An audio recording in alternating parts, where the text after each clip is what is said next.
আজকের ভিডিওটা একটু যারা চিন্তাশীল তাদের জন্য, যারা অতটা ভাবনা চিন্তা করতে পারেন না তাদের জন্য না, তারা এটা স্কিপ করে যান।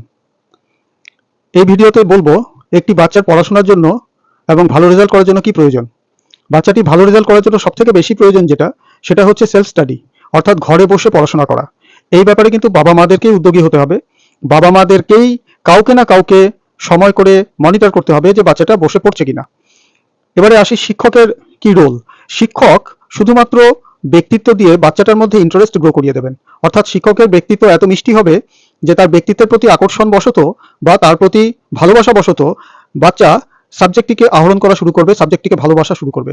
যখন ভেতর থেকে সাবজেক্টটির প্রতি ভালোবাসা বাচ্চাটির মনে চলে আসবে, তখন দেখতে হবে না, ও নিজে থেকেই পড়াশোনা করবে, ও নিজে থেকেই তখন এই বিষয়টা নিয়ে জানতে চাইবে। তো আমাদের যেটা বিশেষ প্রয়োজন সেটা হচ্ছে সেলফ স্টাডি, অর্থাৎ ঘরে বসে বই পড়া। এখনকার দিনে আমি গার্জিয়ানদের দেখতে পাচ্ছি যে বাচ্চা পড়ানো, শিক্ষকদের বাড়িতে নিয়ে যাওয়া আর ঘাস কাটা এই দুটো সমান হয়ে গেছে। অর্থাৎ বাড়িতে জঙ্গল হয়েছে, ঘাস কাটার জন্য একটা লোক রাখলেন, সে বললো বাবু আমি 6 ঘন্টায় ঘাস কেটে দেবো। তখন ওকে আপনি বলবেন না না 6 ঘন্টায় হবে না, তুমি 10 ঘন্টা কাজ করো।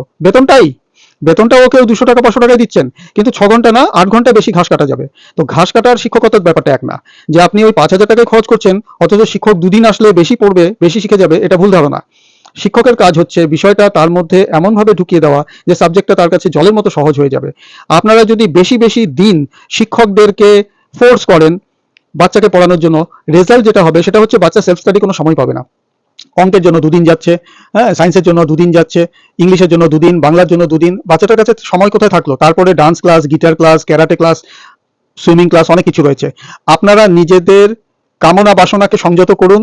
আপনার নিজের উল্টোপাল্টা চিন্তা ভাবনা বাচ্চাটার ক্ষতি আনছে। আপনি টাইমটাকে স্পেয়ার করার চেষ্টা করুন। দেখুন এমন কোনো শিক্ষক যিনি সপ্তাহে 1 দিন পড়িয়ে পুরো কোর্স কমপ্লিট করে রিভিশন করিয়ে এবং এই সাবজেক্টে তার প্রতি ইন্টারেস্ট জাগিয়ে সাবজেক্টটা যাতে সে ভালো রেজাল্ট করে সেরকম ব্যবস্থা করতে পারেন। এরকম কোনো শিক্ষককে দেখুন। সাধারণত যারা মার্কেটিং করে বেড়ান, যারা নিজেদেরকে বেচে বেড়ান, তারা সর্বত্রই বলে বেড়ান আমি সপ্তাহে 2 দিন পড়াই, 3 দিন পড়াই। আপনার কোনো লাভ হবে না, কারণ সপ্তাহে যে 3 দিন পড়াচ্ছে সে তো প্র্যাকটিক্যালি বেকার এবং তার স্টুডেন্ট সংখ্যা খুবই কম, তাই সে 3 দিন সময় দিতে পারছে। কোয়ালিটি থাকলে 3 দিন সময় দিত না। ঠিক যেভাবে যার ডাক্তারের হাত ভালো, সে 5 থেকে 10 মিনিটের মধ্যে রোগীকে ডিসপোজ করে দেয়, সে 8 ঘন্টা ধরে কপ চায় না। অতটা অবস্থা থাকলে বুঝতে হবে ডাক্তারের কোনো ভ্যালু নেই, তার ঘরে কোনো রুগীর লাইন নেই। আমার কথাটা খুব স্বাভাবিক, সেটা হচ্ছে শিক্ষক যেন সপ্তাহে 1 দিন পড়ান, বাচ্চাকে সাবজেক্টে ইন্টারেস্টেড করে তোলেন এবং বাচ্চা যেন নিজে থেকেই সাবজেক্টে আস্তে আস্তে ভালো রেজাল্ট করে, এবং যতটা সময় পারেন সেটাকে স্পেয়ার করুন। বাজে সময় নষ্ট করা বন্ধ করুন এবং বাচ্চাদেরকে ঘরে বেশি করে পড়াশোনা করাতে উৎসাহী করুন, তাহলেই রেজাল্ট ভালো হবে, নইলে শুধু সাবধান।